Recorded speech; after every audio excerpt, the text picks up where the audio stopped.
O espírito da totalidade. Do nada ao tudo, do tudo ao silêncio. Autor: nenhum.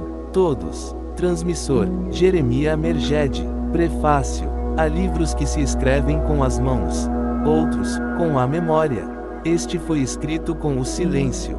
Não nasceu de uma ideia, nem de uma doutrina.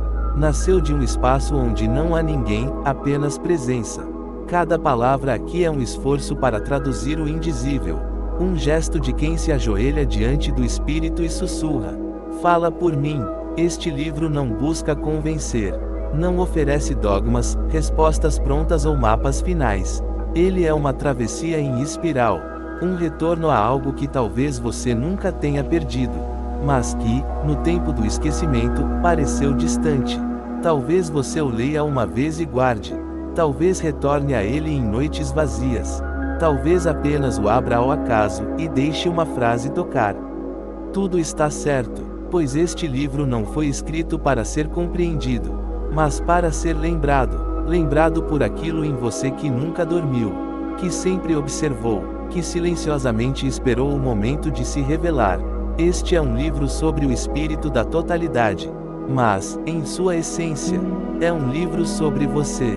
Jeremias Merged. Epílogo. Silêncio após o último nome. Agora que as palavras se encerram, o que resta não é o fim, é o limiar. Você leu um livro, mas o livro verdadeiro começa agora. Na vida, no olhar cotidiano, na escuta interior. O espírito da totalidade não se fecha em páginas. Ele se move em teus passos, sussurra em tuas dúvidas, e vibra nos instantes em que o pensamento silencia. Talvez você se esqueça dos capítulos, mas algo em ti, mais profundo que a mente, não esquecerá. Pois todo esse livro foi apenas um espelho, e aquilo que você viu já vivia em ti. Não busque mais, sinta, recorde, entregue-se. A totalidade nunca te deixou. Você é o sonho do espírito. Acordando. Capítulo 1. A semente antes da semente. Antes que o tempo tivesse nome, antes que o espaço tivesse fronteiras, havia apenas uma pulsação silenciosa, um estado de presença sem forma, um ponto de consciência adormecido no seio do inominável. Não havia luz, nem sombra. Não havia sequer a ideia de existência, pois tudo ainda repousava em potencial absoluto. O espírito da totalidade ainda não havia respirado. Ele simplesmente era, pleno, imóvel, não diferenciado. Nesse silêncio primordial, não ecoava som algum, mas havia um anseio, um sutil movimento interior, como se a eternidade desejasse se ver. Esse anseio não era desejo como o conhecemos. Era uma tensão cósmica, uma vontade de reconhecimento, a unidade aspirando ao espelho. Então, antes da primeira centelha, antes da primeira vibração, surgiu aquilo que podemos chamar de intenção de ser. Dessa intenção, nasceu a semente. Mas essa semente não era física, nem energética, era uma ideia viva, um núcleo de totalidade compactado, contendo todas as leis, formas, destinos e possibilidades. Ela não era feita de átomos, mas de lembrança. Uma lembrança do retorno antes mesmo da partida. A semente era a promessa silenciosa de que tudo o que se dispersasse um dia voltaria. E essa semente foi lançada, não em um campo, mas no ventre do nada. E ali repousou, como uma estrela invisível, até que o tempo começasse a girar em torno dela. Capítulo 2. O olho que não pisca. Há uma presença que tudo observa, mas que não interfere. Um olho que não pisca, não julga, não cansa. Ele não se move porque está em todas as direções ao mesmo tempo. É o olho do espírito da totalidade, observando sua própria expansão através de incontáveis formas. Este olho não possui pálpebras, pois não precisa descansar. Ele percebe o que é antes mesmo que aconteça. Vê o movimento da folha antes do vento.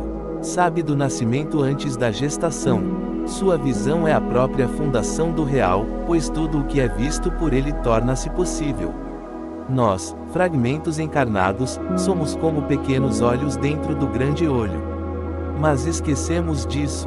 Acreditamos que olhamos a partir de uma identidade, de um eu separado, quando na verdade somos pontos de vista do todo. Esse esquecimento é necessário para a experiência, mas também é o véu que nos cobre. Contudo, há momentos em que o véu se rasga. Quando silenciamos completamente, ou quando o amor é tão grande que nos dissolve, ou quando a dor nos esvazia por inteiro, nesses instantes, o olho que não pisca nos olha de volta. E algo em nós desperta. Não como uma ideia, mas como um reconhecimento profundo: eu sempre estive sendo visto. E sempre fui parte do olhar. Capítulo 3 – A alquimia do reflexo. O mundo é espelho. Tudo o que se projeta lá fora nasceu, primeiro, dentro. A raiva, o amor, o medo, a beleza, todos são reflexos, ecos de algo interno que toma forma. Essa é a primeira lei da alquimia do espírito: o exterior é apenas o disfarce do invisível. Quando olhamos para o outro e sentimos algo, seja dor, rejeição, admiração ou repulsa, estamos diante de um reflexo. E o reflexo não está ali para nos punir, mas para nos revelar. Cada relação, cada encontro, cada situação é um instrumento de revelação. A verdadeira alquimia não transforma chumbo em ouro. Transforma identidade em presença. Transforma apego em entrega. Transforma a imagem fragmentada do eu, no reconhecimento de que nunca houve separação. E esse processo começa quando paramos de reagir e começamos a escutar. Escutar o que sentimos sem fugir. Escutar o outro sem projetar. Escutar o silêncio entre os pensamentos. É nessa escuta que o reflexo começa a se transmutar, pois o espírito não quer nos punir, ele quer nos acordar. Capítulo 4 – As 3 quedas da unidade. A unidade jamais deixou de ser. Mas, para experimentar a si mesma em todas as formas possíveis, ela se desdobrou. Não por erro ou pecado, mas por amor à manifestação. E nesse desdobramento, houve 3 grandes quedas. A primeira queda foi para a matéria. A unidade tornou-se substância, vibração densa, energia comprimida em formas. O espírito penetrou o mundo físico como quem entra em um sonho profundo. A segunda queda foi a do esquecimento. A consciência, agora presa à forma, esqueceu sua origem. Passou a se identificar com o corpo, com a história, com o tempo. O eu sou virou eu sou isso, e a dor da separação nasceu. A terceira queda foi a da fragmentação interior. O ser passou a se dividir dentro de si mesmo, mente contra coração, desejo contra dever, instinto contra alma. Foi a queda no labirinto da dualidade. Mas cada queda contém o mapa da subida. Pois em cada nível da queda, o espírito deixou sementes de retorno. Na matéria, deixou a beleza. No esquecimento, deixou o anseio. E na fragmentação, deixou o impulso da união. Capítulo 5 – O som do centro. No centro do ser, antes de qualquer pensamento, há um som. Mas não é um som comum, é uma vibração primordial, uma nota silenciosa que pulsa como o coração oculto da existência. Esse som não pode ser ouvido com os ouvidos físicos, mas apenas com o ouvido da alma. O som do centro não é palavra. Ele não se traduz, não se conceitua. Ele apenas vibra, e essa vibração sustenta tudo. Universos inteiros surgem, dançam e desaparecem sobre essa frequência silenciosa. Quando nos afastamos do centro, esse som se torna ruído. Ele se fragmenta em vozes, em confusões, em desejos cruzados. Mas quando voltamos ao ponto interior de silêncio absoluto, o som original reaparece. E com ele, a lembrança: eu nunca estive perdido. Eu sempre fui este centro. Meditar não é calar o mundo, é escutar o som do centro. Amar não é se fundir ao outro, é ouvir o som do centro vibrando no outro. Viver é aprender a reconhecer essa nota oculta em tudo. Capítulo 6 – Os portais invisíveis. Há portais que não são feitos de pedra, nem de luz. São feitos de estados, e só podem ser atravessados por vibrações. A entrega total é um portal. O riso profundo, aquele que nasce do coração livre, é um portal. A dor vivida em presença, sem fuga, é um portal. Cada instante vivido com autenticidade absoluta abre uma fenda no tecido da ilusão. Esses portais não têm forma. Estão por toda parte, à espera de um coração que vibre na frequência certa. Mas não podem ser forçados. Eles se revelam quando você não deseja mais nada, apenas estar. O espírito da totalidade se comunica através desses portais. E quando atravessamos um deles, algo em nós se dissolve. Um nome, um medo, uma máscara. E do outro lado, o que resta é apenas o ser. Capítulo 7, O véu dos muitos nomes. O espírito da totalidade já foi nomeado de 1000 formas ao longo dos milênios: Brahman, Alá, Deus, fonte, matriz divina, consciência cósmica, matéria escura, amor absoluto. Cada nome é um véu que revela e esconde ao mesmo tempo. Pois, ao nomear o infinito, limitamos sua dança. E o espírito aceita todos os nomes, mas não se prende a nenhum. Ele se veste conforme a crença de quem o busca. Para alguns, é luz. Para outros, é vazio. Para outros ainda, é presença silenciosa ou chama ardente. Mas por trás de cada linguagem, cada doutrina, cada visão, há o mesmo respiro. Quando todos os nomes são abandonados, não resta o silêncio. Resta o real, resta a vibração pura daquilo que não precisa ser dito. E nesse estado, a oração se transforma em escuta. A religião se dissolve na experiência direta. A alma se desnuda, e então, você percebe, nunca foi necessário nomear.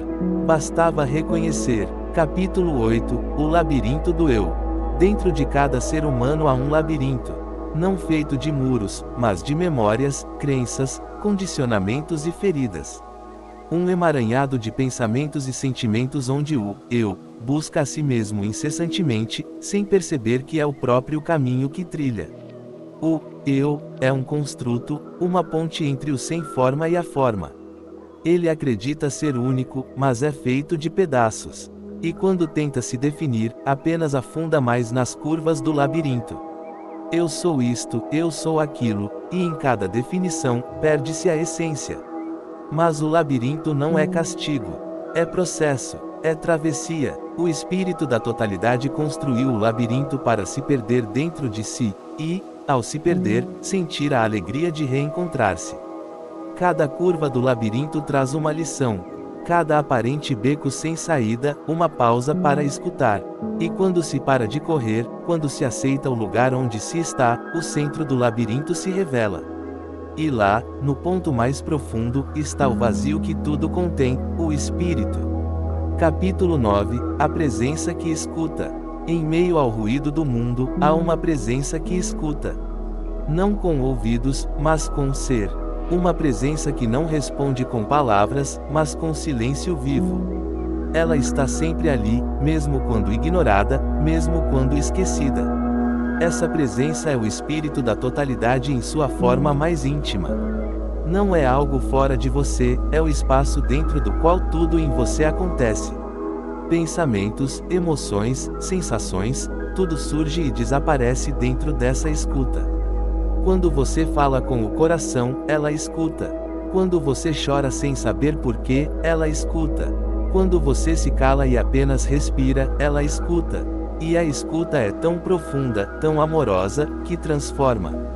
A cura verdadeira não vem de respostas, mas da escuta plena.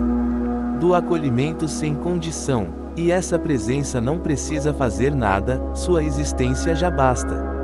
Capítulo 10, O corpo como templo celeste. Teu corpo é mais que carne e osso. É templo vivo, altar do espírito. Cada célula tua carrega memórias cósmicas. Cada batida do teu coração ressoa com os ritmos antigos da criação.